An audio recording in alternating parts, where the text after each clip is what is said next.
Every day, you essentially pay your dues by doing the harder thing when it's the right thing to do.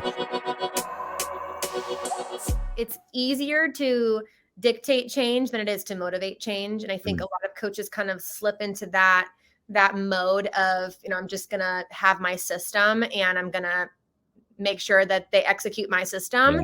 And it's easy to slip into that. But my personal philosophy is, which is more difficult. It takes a little more time, but I think it's more worthwhile and it's more effective in the long run is motivating change and figuring out, like, if I want this athlete to create this new habit, I want them to do this every single time they come into the gym, then I got to figure out how to motivate them to want to do it for themselves and teach them, this is why I want you to do it. And this is how it's going to help you. And I don't know. I think you see a lot of every different type of coach out there. It's easier to slip into dictating than it is to motivate. But that's what I'm really passionate about and what I challenge myself to do every single day as a coach. Once a week, we try to do, we split the team in half and we have them compete for like a stick game, and I know a lot of programs do that. And so we try to do that at the beginning of practice because I want them to feel like that competitive fire and they have fun with it. They go crazy when they get points and stick.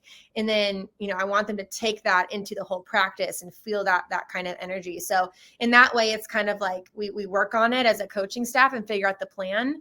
But it's also like, it's not when we have an inner squad, okay, music off, serious, let's be focused. Like, okay, let's be focused. But like, if you're on the sidelines, bring the energy, bring, the enthusiasm. And, I try to just instruct them when I feel like they need it to bring both at the same time. And that's what they want to do in a meet anyway. So if it feels different in a meet, then we're not doing what we need to do in the gym.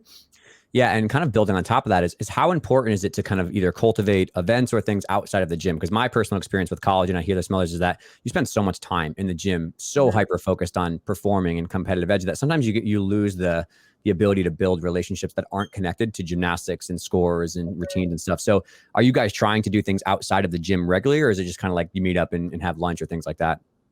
We do. We try to make a really intentional effort, whether it's, we're doing a community service event or we're just, having dinner as a team. We try to mix that in at some point. And I know the girls do a lot of stuff on their own as well. This year we started something called families, where I split them into 3 different families.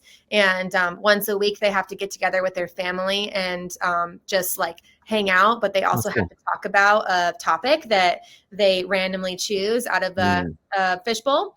The topics are all things that like impact the team and something that we should be talking about as far as culture.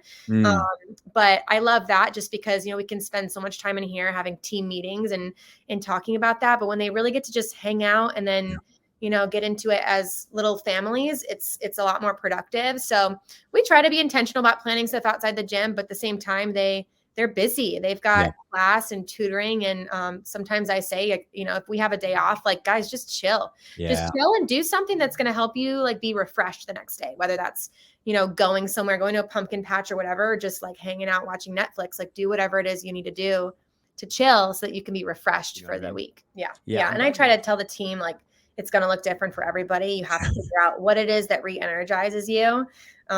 Sometimes it is Netflix, sometimes it's not. Sometimes, So they got to figure that out for themselves. And another thing we've worked into the program this year is we're doing some meditation and mindfulness training. And they love it. It's a great, and I tell them this is not just a once a week thing that we do in here. This is a tool. This is something you can learn how to do and then take into your everyday life. Because, with this generation and with human beings in general right now, there's so much, stimuli and just things going on. It's to be able to like calm your brain down and really just sit with your thoughts and breathe. It's hard and it takes effort. Trying to teach them that that's a great tool that they can use in their everyday life. I think, the obvious thing is that, you've got to be, you've got to have the skill set and the gymnastics to be able to contribute to a program. But, for us, just generally, I would say that even as important as the gymnastics, just the character and the personality and the wanting to win and be a part of something really special and bigger than yourself is something that we really tune in and look for.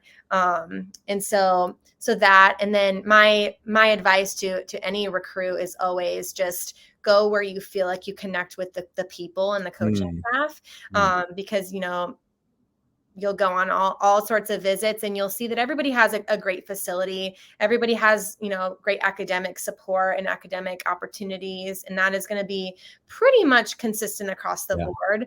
But the people and the coaching staff are going to be the ones that dictate your experience more than any of those things. And I always say, you know, when you're having a really hard day, you know, a pretty locker room is not going to make you feel better. It's not going to be the stuff. It's going to be the people that you're with. And you're going to want people who will not only support you and love you, but also will challenge you and push you. And I think that second part is really important, because, you know, you think about a family, you know, everybody says our team is like a family, but family is sometimes going to tell you like it is and say, hey, you know, let's go, let's pick it up, people. And I think that's important to recognize, just especially for any recruit in any sport and any, you know, wherever they are, just making sure you really focus on what people do you want to surround yourself with, because that's going to dictate majority of your experience.